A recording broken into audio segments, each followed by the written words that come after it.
Hello बच्चों, आइए प्रश्न को पढ़ते हैं। यदि एक आव्यूह में 15 अवयव हैं, तो उस आव्यूह के सभी संभव क्रम लिखिए।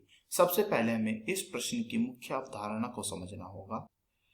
माना मेरे पास एक आव्यूह है AIJ। इस आव्यूह का क्रम है मेरे पास m गुणा n।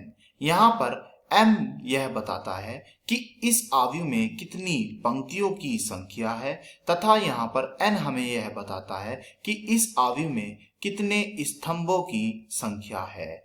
अब हमें यह तो मालूम ही होना चाहिए कि पंक्तियों की संख्या व स्तंभों की संख्या का यदि हम गुणा कर दें तो हमें उस आव्यूह में कुल अवयवों की संख्या प्राप्त होती है।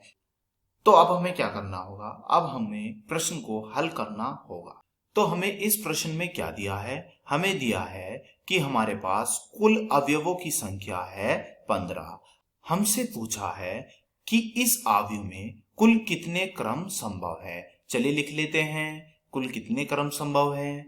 हम कहें कि 15 गुणा 1, यदि हमारे 15 तो पंक्ति हो जाए व एक स्तंभ हो जाए, या एक पंक्ति 15 हो जाए इसमें स्तंभ, या 3 पंक्ति व 5 हो जाए स्तंभ, या 5 पंक्ति व 3 हो जाए इसमें स्तंभ। तो हम यहाँ पर देख सकते हैं पंक्तियों की संख्या आई है 15 व स्तंभों की संख्या आई है 1। यदि मैं 15 की गुणा 1 में कर देता हूं तो मुझे 15 ही प्राप्त होता है।